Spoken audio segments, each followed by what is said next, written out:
Happy Friday, everybody. I'm Nick Slavic. I'm the proprietor of the Nick Slavic Painting and Restoration Company. I'm also the host of this show, Ask a Painter Live. It's a weekly live Facebook show where I use my over 2 decades of experience as a craftsman and an entrepreneur to answer any of your questions.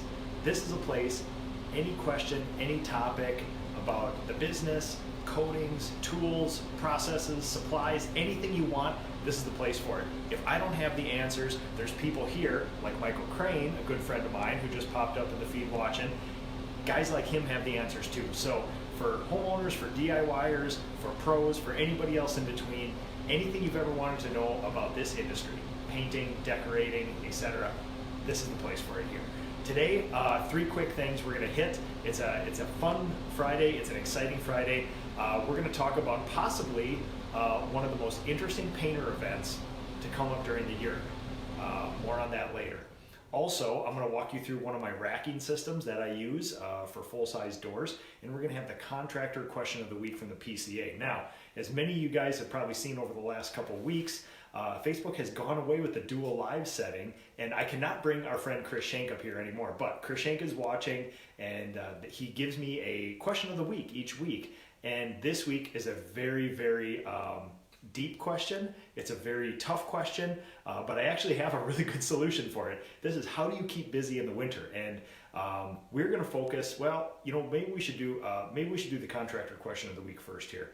How do you keep busy in the winter? And I'm actually going to take my camera down here, show you my Microsoft Surface here, and walk you through what I do to keep all my people busy in the winter. So pardon me while I switch the camera. Okay.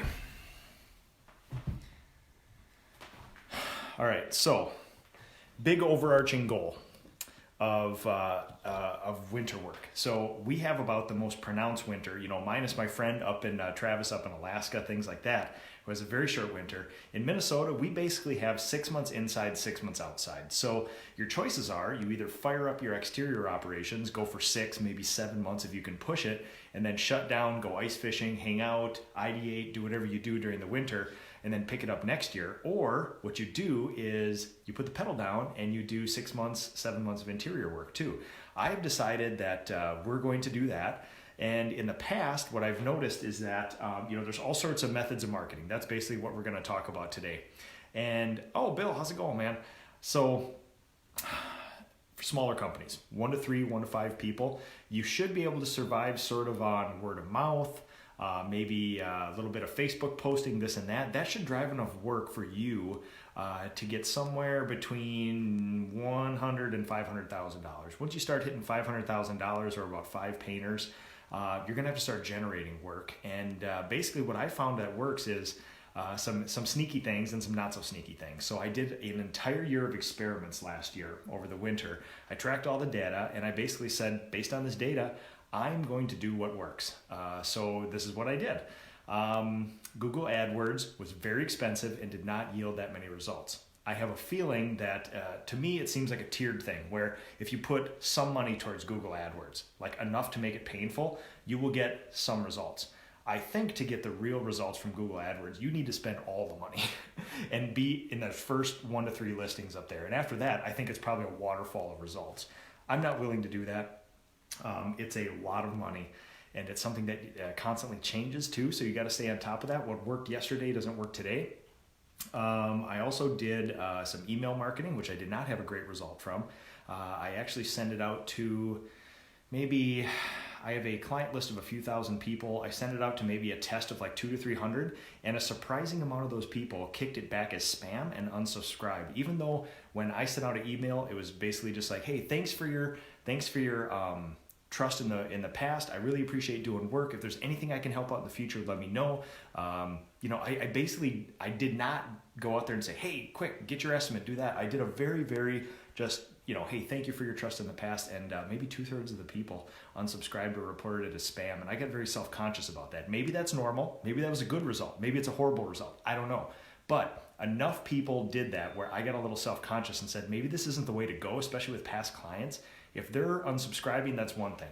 If they're reporting it as spam, they're like, yeah, we're just not interested in this. So one thing that I have done for 12 years is have a newspaper ad. I know. works. In my area, for my demographic, for what I do, for my people respond to it. And usually there's not a direct response. You change your ad and you get some leads. What normally happens is you leave it there for 10 years and everybody just repetitively sees you over and over and over again. And honestly, it's about, most newspaper ads in this range are $5 to $10 a day, give or take. So it's not that much money to put out there, and it's just a touch point for your people. So if they're seeing you on the internet, they read the weekly paper about your specific town's news, they still see it. Honestly, it works, and the return is good on it, so I leave it. I don't want it to work. I want it all to be sexy Instagram ads like my good friend Zach Kenny, but it just doesn't always work that way, and it takes a lot of work to do that. So honestly, what worked last year was flyer drops. Again, another unsexy form of advertising where when I track all the data, the return on investment, honestly, flyer drops was the best. And by flyer drops, I mean postcards, flyers, any sort of thing that physically gets dropped off at somebody's house. Now, there's a whole bunch of different things in here. There's something called EDDM, Every Door Direct Mail, where you basically partner with the post office, pick a zip code, and they put things in there. There's direct mail, which is just bulk mailing services. This is a little bit different. This is really humanized. I printed out a fairly large postcard, maybe a 5x8 or something like that, 5x9, and a human physically delivered it to specific zip codes and areas. And I'm going to show you a little more about that here. Let's go through a couple questions first. I don't want people to go without here. So, Robbie Johnson, how's it going, man? Anywhere to download audio of these to listen while I work? Absolutely. These are always on Facebook, and they're permanently archived on YouTube. So if you go to the Ask a Painter page, which you're watching right now, you can keep scrolling through the feed, and every show I've ever done is there. Also on YouTube, 182 episodes, if this is 183, are archived on there for you. So all there for you, free, and you can go there and listen to them. Evan, how's it going? Brian Kuhn, thanks for watching. Michael Crane, I know a carpenter that does an ad in the yellow pages with a senior discount. The seniors still get the phone book. It works. Yeah. See, this is a perfect example of know your demo. If you're trying to attract 18 to 22-year-old apprentices to work for you, the yellow pages would be a dumpster fire. But if you're looking for 65 plus, established people, senior discounts, that's the place. So that's how's it going. So, Robbie, thanks, man. Holly's watching. Holly, how's it going? Good job this week. You've had a full plate this week. Hope you take some time for the family. Bill First, with your first flyer drops, do you pay your painters to do this, or is there a service? Yes. So I interrupted partial here. I've always toyed. Actually, I haven't toyed. Last year, I did actually send some painters out to do the flyer drops.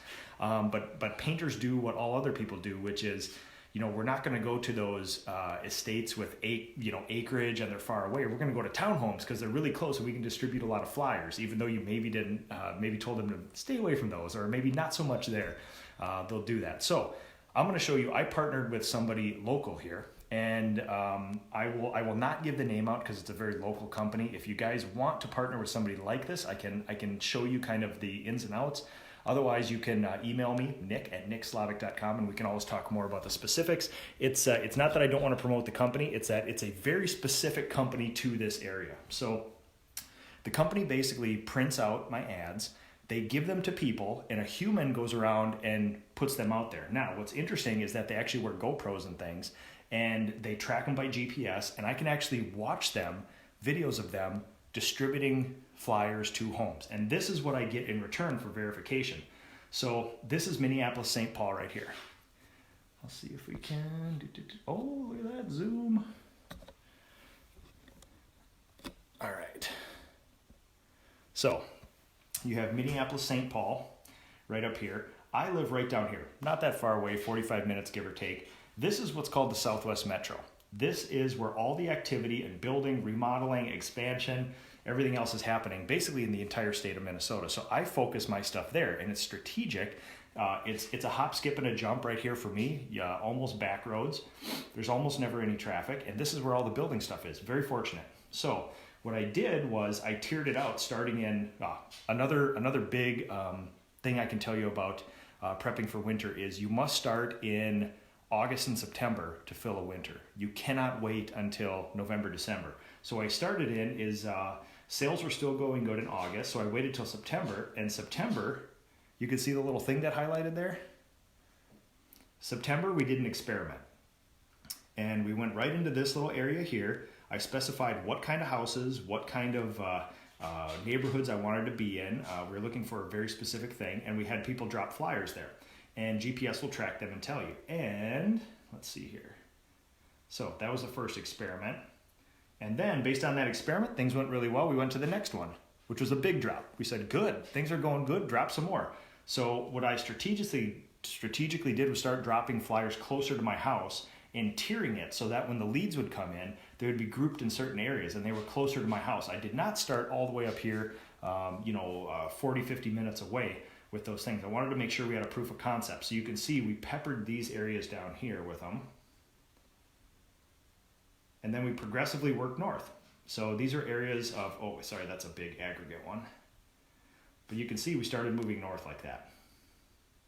And then that went so well, we started adding some other suburbs. You can see we did my hometown down here. We did another thing that we didn't originally plan on, but we found so many houses in my demo that we started moving there too. Yeah, and we basically just progressively marched through that stuff and distributed flyers. And obviously, this is a great way to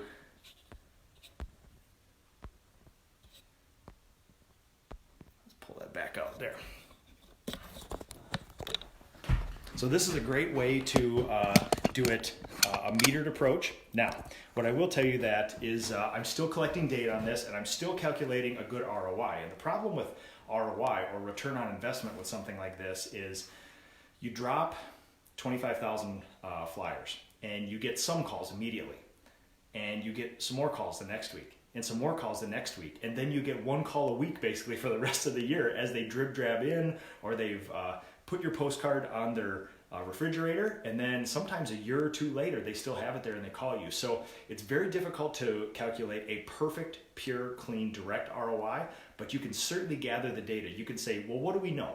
We know the cost, we know how many we put out, and we know how many people call back. Not to say that there's not going to be more in the future, because we know there will, but at least we know there's a low minimum. We know at least this many people I've proven to call back on this. And if you rate all your stuff on that same metric, if you don't, if you say, okay, within a month, within 1 week, or you pick some metric, and that's the score you apply to that marketing, that ROI, as long as you judge everything else, you can kind of judge like apples to apples and say, okay, based on newspaper ads, it's a way slower burn.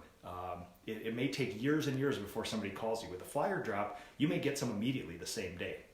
So kind of odd stuff there. But as you guys know, I love data, I love analytics.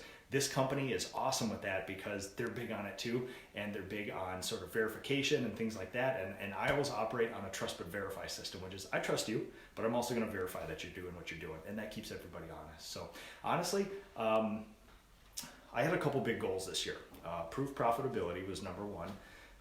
Number two was continue to make a very happy place for the people that work with me. That's very important to me, creating a good culture, creating opportunities, and working with personality profiles and trying to work with people to just see how we can make them as satisfied and as happy as possible.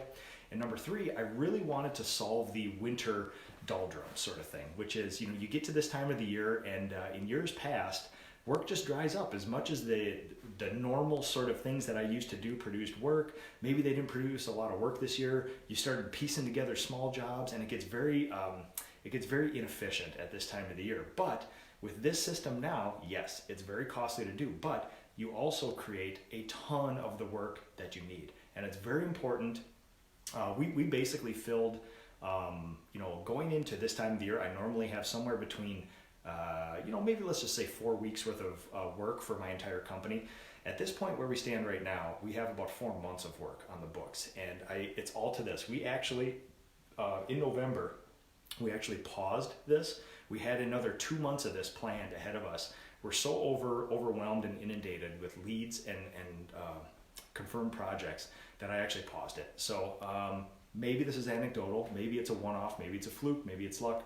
I followed the data from last year. We did more of it this year, and it worked. And that's the sort of thing I like. You do an experiment, you control for variables, you learn something from it, and you act on those learnings. And that's sort of how I've operated so far. So Yeah, but that was a big thing to basically solve the winter thing, and we have not defaulted to charity work, although we have done plenty of that this year. But we haven't had to seek it out to fill a schedule. So yeah, it's a fun thing to do, and it's the next step for all this. So all right, let's talk about my racking system.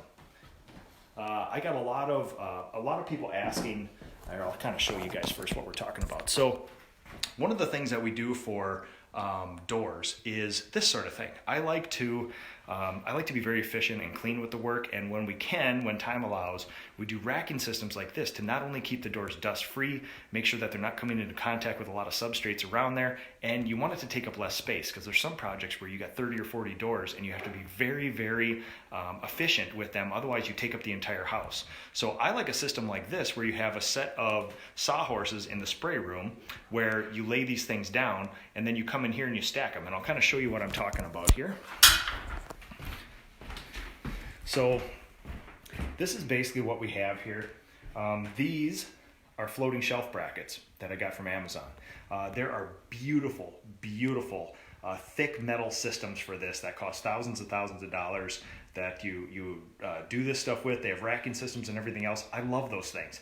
But how I learn is making things myself, trying them out, seeing what works, what doesn't work, and then gradually building up to bigger and bigger systems. I do this with software for my company, apps for my company, and I do this with hardware for my doors too. So before you go out and buy a monster racking system, I wanted to see how this actually functioned and how my people adapted to it, because that's a very important thing too. So I ordered a bunch of these from Amazon. I actually use these in my house, and when I was putting them in my house, I thought, oh man, these would be great for, doors and things like that. So I've used everything, and if you guys can come up with it, I've probably tried it over the last 12 years. I've really tried to experiment with everything. This is a super efficient way.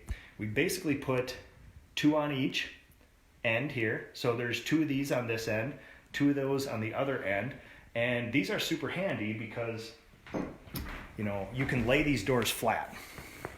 When they have the two pins here, you lay them flat and the pins touch the sawhorse and not the actual wood itself. So when you're spraying, all you do is flip them on the pins and they touch the sawhorse. You can spray all 6 sides of a door, and then you come over and bring it here. Now, downside is 2-man job, but it's super efficient. I had somebody here with me this morning doing these here, and in about 20 minutes, we knocked out all these doors, moved them, stacked them, and put them here. And then they just rest between sawhorses here. A big tip that I can give you is this.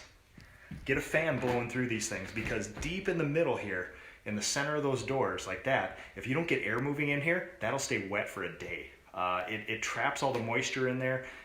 This is an Elkid varnish that we put on these, and even that will not evaporate very fast. You can see wet spots down in there if you don't get air moving. So when we have a series of lots of doors moving, 30 doors in a row, we'll line up box fans on one end and just circulate them on low to move air through there, because otherwise that stuff builds up and it's craziness in there. So, and the worst case scenario, if you're using a water-based enamel or a hybrid or even an oil that takes very long to dry, you could get monster sags down in the middle of these things. So again, very efficient for not that much money and a little bit of common sense.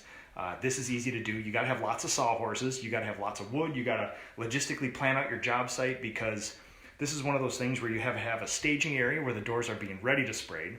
You have to have a spray area, and you have to have a drying area. And logistically, you have to work through that stuff. So basically what we do here is take them from here, move them back to the spray area, SVT or sand, vac, and tack, and then we move them into the staging area. And then when all the doors are SVT'd, we go spray area and then this again. So it's kind of this rotation back and forth here like that. And yeah, it's just one of the sort of systems that we use for this. Again, this is on its 19th iteration of what we do right now. So, all right, so let's get you back over here, and we'll go down to this one here. All right, so let's fire up this computer, and I basically want to show you guys, friend of the show, friend of mine, Jason Paris, is putting on an event, and his company and the rest of his partners and his people are as well. And I think it's not hyperbole. These guys, oh, Mr. Klein, how you doing, man? it's not hyperbole that the training that's going on next week, there's a 2-day event with a reception the night before.